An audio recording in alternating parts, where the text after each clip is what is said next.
Well, 20 years ago, we were scared shitless because we were afraid we were going to get anthrax mailed to us or get put in our coffee. Yet we still went about our day. Sales for Corona beer have crashed so bad, they're going to have to change their name to AIDS. Now, I'm not a virus denier, but I am a pandemic denier.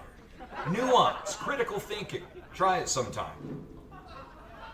Look, Russian collusion didn't work, grab him by the pussy, and even impeachment didn't work, so the radical left in this country is like, to hell with it. Let's say there's a virus pandemic. Trump's doing a shitty job managing it. That one ought to work, right? Right? These leftist politicians have mutated into bad magicians who can't even pull off a basic card trick anymore. That one? Is it that one? That one? And the rest of you are like, you know, these movies about post-apocalyptic gloom and doom, they're okay. But I want to live the gloom. I want to be the doom.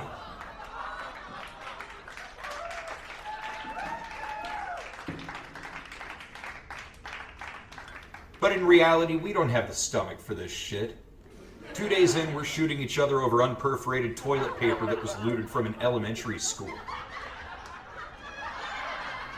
So the media takes an outdated sickness like, let's say pneumonia, whose time in the spotlight had come and gone, and essentially they rebranded pneumonia as the coronavirus. Everyone's gonna get it. We got 2 months left. There's still time to play the pandemic card. Coronavirus, I choose you. Get out of here, geek. Move it. Take your Magic the Gathering bullshit. Folks, we battle pneumonia all year. Every year. But this year, an election year, pneumonia is now the coronavirus.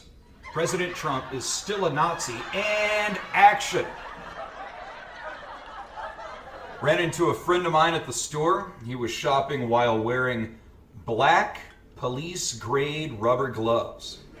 Kind that Sticks Larkin wears on live PD when he's digging through some meth cook's Crown Royal bag asking, you got anything that'll stick me or poke me? Some other friends of mine have quarantined themselves inside their homes. Nailed a note to their front door like Martin Luther's 95 Theses or something.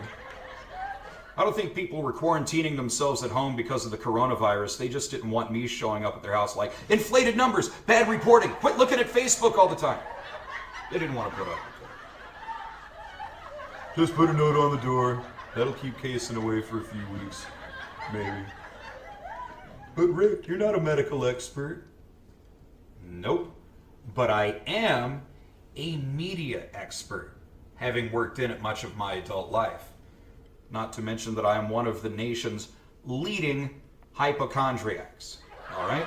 When I get a sore throat, I automatically jump to throat cancer. When I drop something accidentally, I immediately attribute it to ALS. But I know media hype when I see it.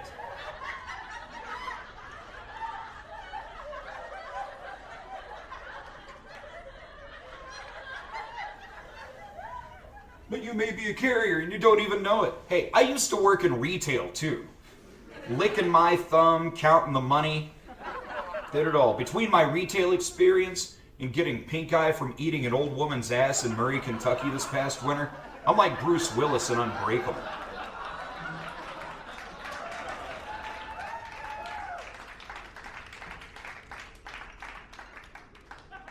My aunt just died from the coronavirus. Really? How old was she? 87. Well, if the pneumonia didn't kill her at 87, it would have been the heart attack at her surprise birthday party for turning 88.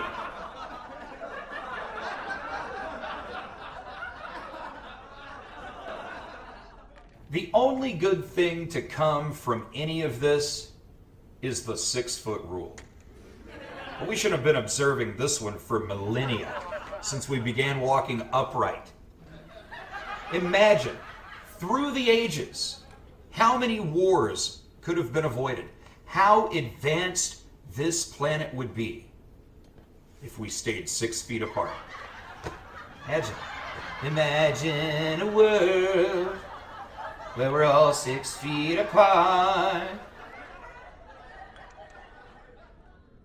But I like the 6-foot rule, I do. I like the duct tape marks on the floor at the store denoting every 6 feet. Think we should take the next logical step. 6-foot Roman spears mounted to Steadicam harnesses we all wear into public. You violate the 6-foot rule, you get stabbed. I don't pay attention to my surroundings and I back into someone's spear behind me, I get stabbed. Cuts down on a lot of bullshit. But as I said, I am immunized with ass drippings from a 59-year-old woman I picked up 3 minutes before the bar closed this past winter. So for me, it's business as usual. I'm shaking hands, I am coughing directly into people's faces, doing my regular thing. The sign at one checkout reads, "At-risk customers will have priority." Yeah, I really want a Dollar General assistant manager with a name tag that says Star Child, determining who's at risk and who isn't. Because right now, Star Child is oblivious to the fact that we're all at risk when some hillbilly meth slut is walking around barefoot during a virus scare. Virus or not, if you look into the fine print, no shoes, no shirt, no service, it's right there in the Constitution. It says it. All Americans are guaranteed federal protection from exposure to your infected trailer park pedicure. One store had a sign that said, "Due to COVID-19 concerns, our maximum occupancy is temporarily reduced to 71. So what, are they going to have a bouncer with a headset and a clipboard standing behind a velvet rope? "Okay, we could take two. Come on into Dollar General." Yeah, when did this discount nightmare become Studio 54? When? How's that for a 45-year-old reference? And from the retail perspective, you gotta move the old shit before you can stock the new shit. How do you move the old shit? Get people scared about how they'll wipe away their own shit. Every shelf in every store stripped entirely of their toilet paper. Well, cheap shit. Even during a pandemic, why pay $3 for 6 rolls of Cottonelle when you can get 24 rolls of the cheap shit for $1.50, right? During the virus scare, as a precautionary measure, many people of faith stayed home from church. Doesn't sound too faithful to me. People of faith who never eat women's asses should feel automatically protected from things like this. But when the rubber meets the road, these people go from "with God, all things are possible" to "fuck this."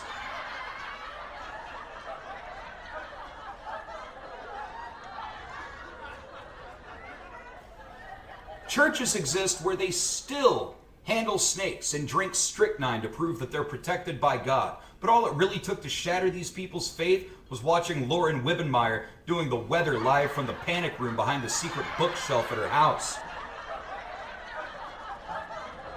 And as a sanitary alternative to the virus scare, General Baptist Church decides to go on Facebook Live. Up in the corner it says 40 or 50 people are watching. All the comments are negative. "You only have 48 viewers? I got 600 followers on TikTok. You suck. You suck." So how did this latest strain of pneumonia become a pandemic? How did it happen? Well, as I understand it, in China, a meth slut was walking barefoot through a Dollar General store. Starchild isn't saying anything about it because Starchild also gets extra hours working at a wet market running her grandfather's sweet and sour pork stand.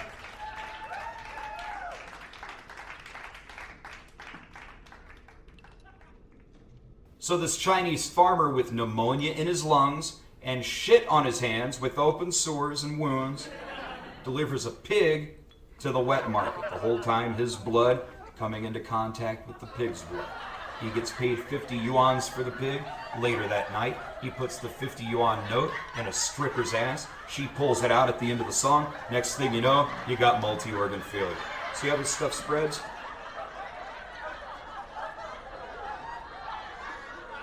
You see, I am an expert on infectious diseases because I watched the movie Contagion. But for me, it's getting harder and harder to walk around keeping a straight face when everyone else is walking around dressed like a heart surgeon about to operate. It's getting really hard. I hear that in New York City, armed robbery during this virus scare is up 19%. Did you get a good look at the man who robbed you, sir? Can you describe him? Yeah, he was wearing a surgical mask.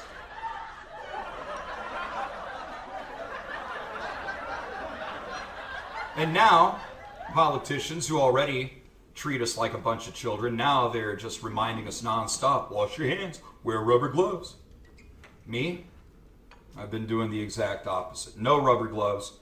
And I've been using my own jizz like Irish Spring body wash as I pass out $5 bills to total strangers. To build up an immunity to the virus. So that my antibodies can be used to make a vaccine.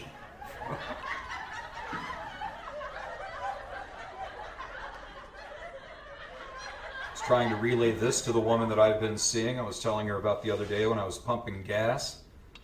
Noticed a woman driving a truck with Arizona license plates, and she also was wearing one of these surgical masks. I get about that far into the story, my friend flips out. She says, "Oh my God, did you wash your hands?" What? After you pumped the gas, did you wash your hands? No, I don't think I did. Oh, that's just great. Great. Gas pumps are one of the main ways COVID-19 gets transmitted. You pump gas, didn't wash your hands, and you just had your fingers inside me. Oh my God. And I'm like, can I finish the story, please? Can I? I did everything I was supposed to do. I wear a mask and gloves. I sent my kids away. You put your fingers inside me and I'm gonna die. Oh my God. She was pretty freaked out by it. So I tried to reassure her with some words of encouragement. Things like, oh, come on now, come on, oh, come on. But she was totally ignoring me. She wasn't hearing any of it. She was trying to reassure herself. She was repeating over and over, I have type O negative blood and I take vitamin C. I have type O negative blood and I take vitamin C. Now I'm watching her do this. I'm like, what is this, like doing X number of Hail Marys or something? Yeah, I have to say I have type O negative blood 16 times and I have to do 21 vitamin C's. I have type O negative blood and I take vitamin C. I have type O negative blood and I take vitamin C. But then she bipolars right back to, this is what I get. This is what I get. Serves me right. I'm gonna die. I'm gonna die. And I reminded her. I said, look, even if I did transmit COVID-19 vaginally by finger, you just squirted 4 gallons of fluid that doctors can't come to a consensus on what exactly it is, all right? If I did pass it to you, it shot right back out. And now it's in my hair.